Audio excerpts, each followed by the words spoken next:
Hey guys, alright? Welcome everyone. In a mysterious underground laboratory, Gary and Steve are discussing their domestic lives when they are interrupted by Wendy, who informs them that Stockholm failed, meaning it's just them in Japan. They laugh, however, the men don't seem concerned because Japan has always been number one, and this American lab has always been the closest runner-up. So they should be able to finish the job without any issues.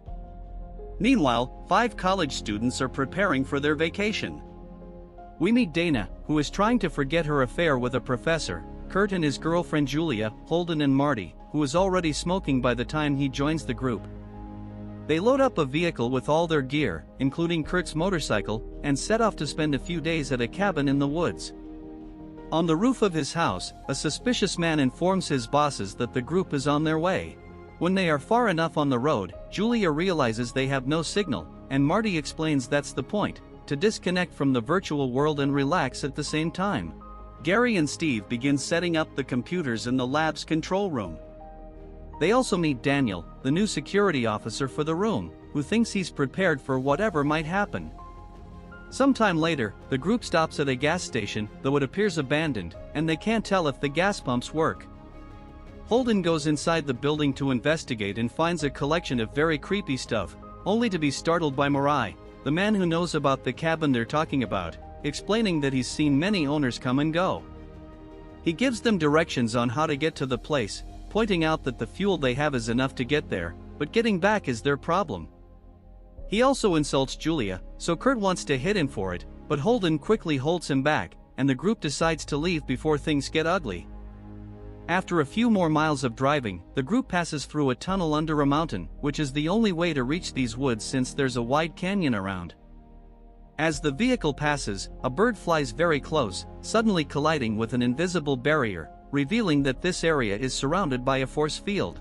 Minutes later, the group arrives at the cabin and begins bringing their stuff in. Holden finds an extremely scary painting in his room and sets it aside, only to discover he can see Dana's room through the mirror.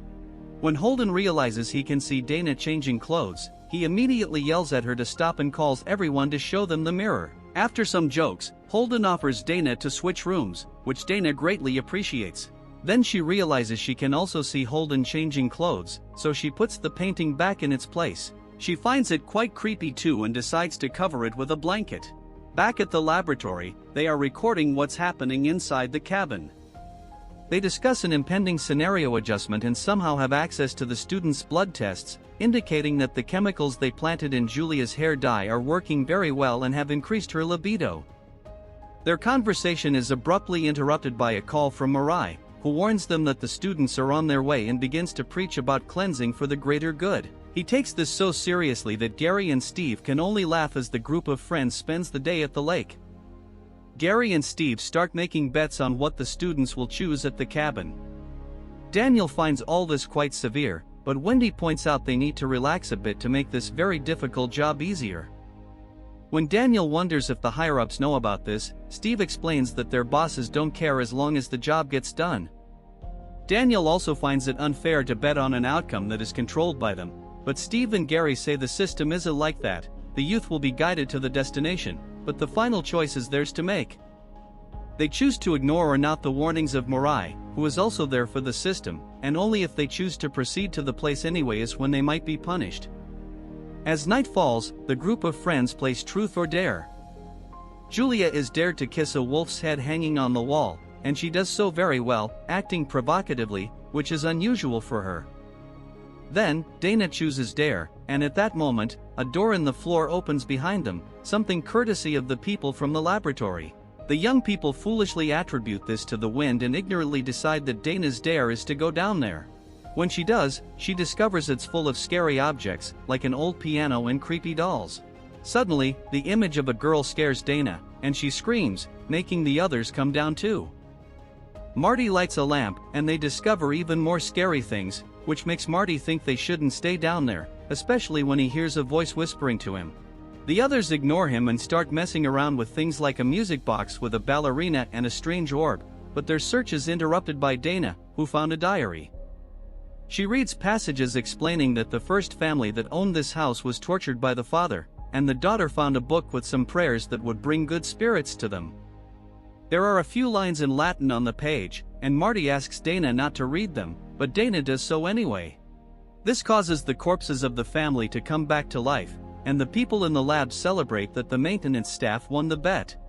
It turns out their bet was based on which monster would attack the students depending on the item they were playing with.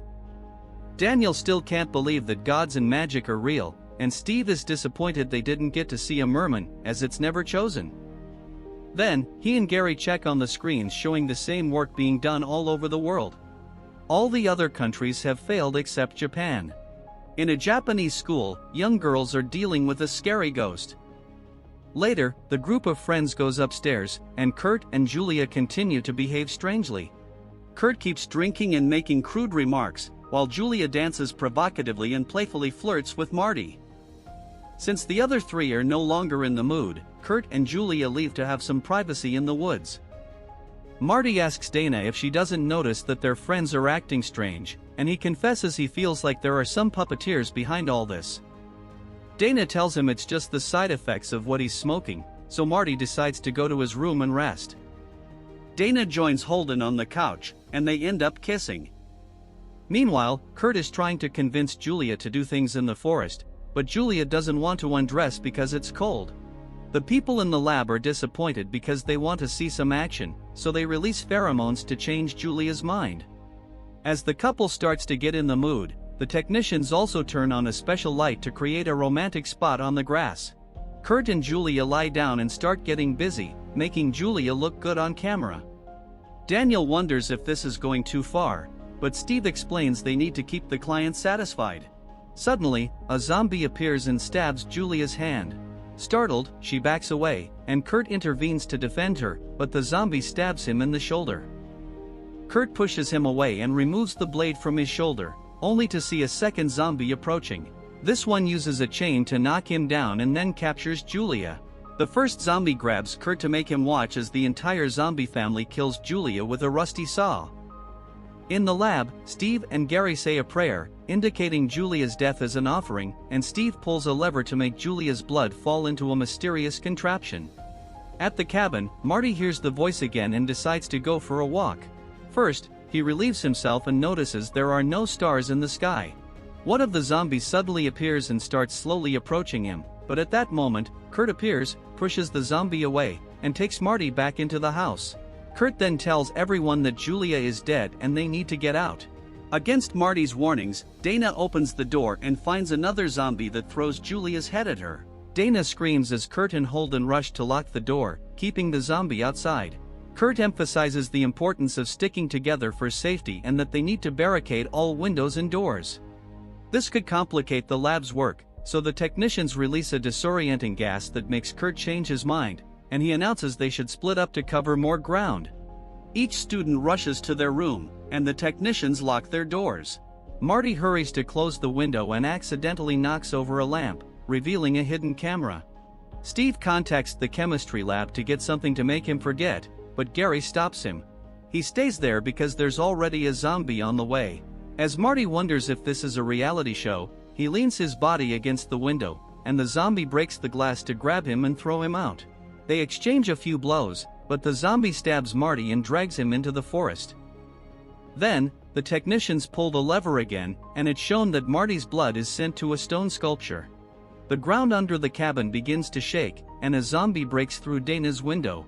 She starts crying for help, and Holden breaks the mirror between their rooms to bring her into his. There's another zombie trying to get in there too, and when Holden moves the bed to block the attack, Dana discovers another basement door.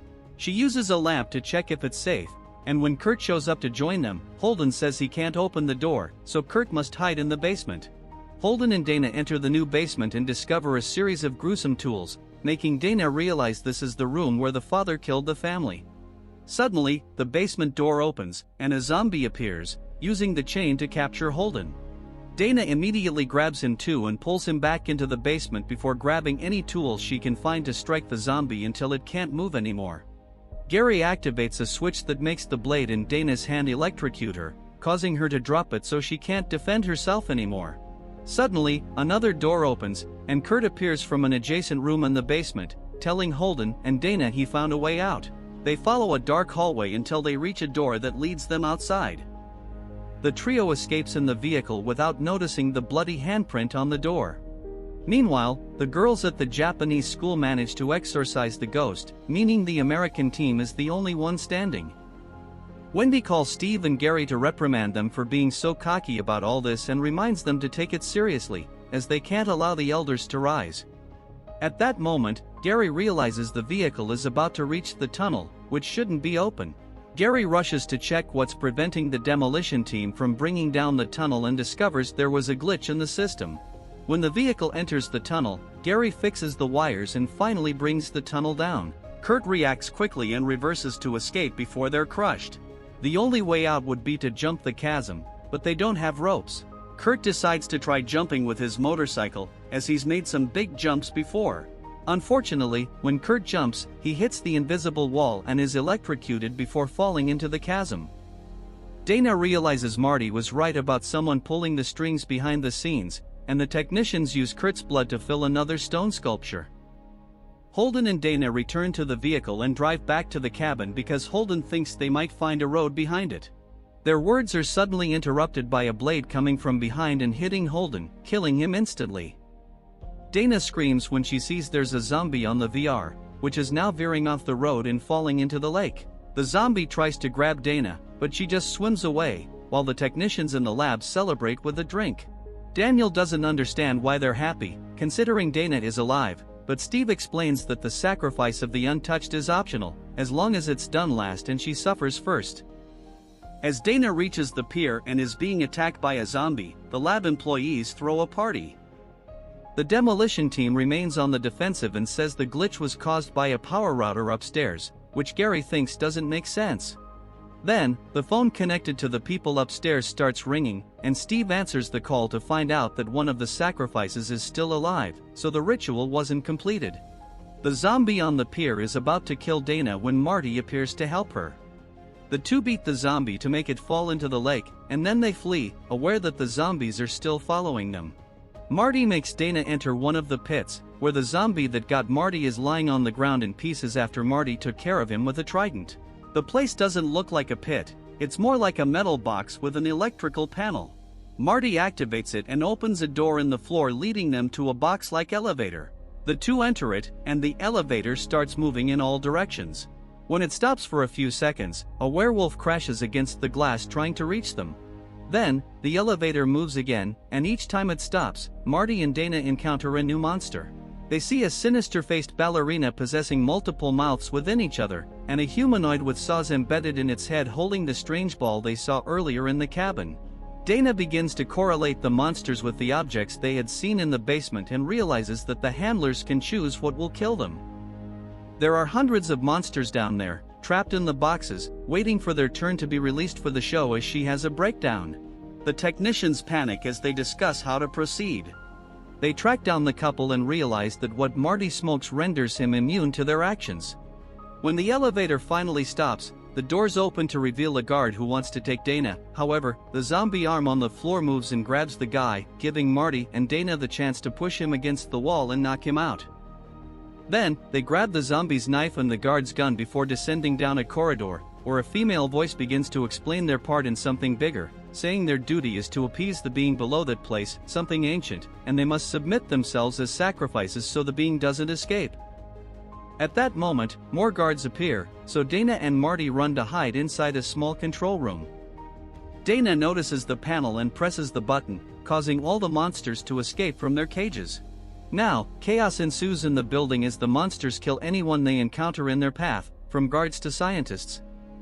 The power goes out in the main control room, and something tries to break down the door, while Marty and Dana are suddenly surprised by a bat dragon. They flee, dodging or shooting at the monsters trying to grab them, and enter a hole in the wall leading to a hidden tunnel in the control room. Gary and Wendy are trying to open the emergency door to their escape tunnel. Daniel is killed by the scarecrows, but before dying, he activates a grenade that knocks Steve to the ground.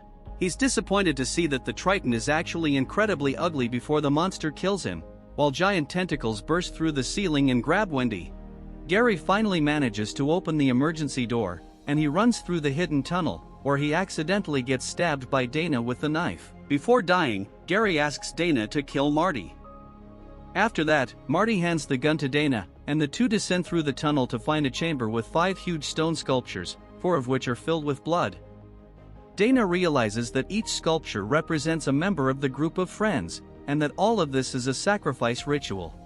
Marty wonders why they don't just kill them quickly and directly, and Dana points out that they probably want to see them punished. Suddenly, the female voice from before confirms they were punished for being young, and the director appears explaining that this ritual was created to appease the ancients. They are giant evil gods sleeping beneath the laboratory, and they will awaken to destroy the earth if the ritual isn't completed. There are 8 minutes left before sunrise, so Marty must die for the others to survive. Marty doesn't want the world to live at the expense of his friends' deaths, but Dana understands the greater good and points the gun at Marty while apologizing. At that moment, a werewolf appears behind Dana, and instead of warning her, Marty also apologizes. The werewolf attacks Dana, causing her to drop the gun. The director and Marty try to grab it at the same time, and Marty wins by pushing the director away. Then, he shoots the werewolf, making it flee.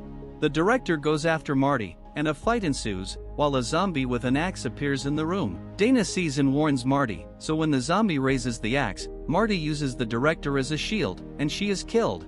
Marty kicks them off the platform, and since the director and the zombie are not part of the ritual, the ground trembles for a few seconds, announcing the imminent awakening of the ancients.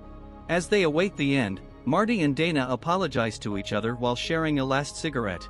Suddenly, a giant arm emerges from the ground, destroying the laboratory and the cabin, and the remainder of the Earth is about to be destroyed.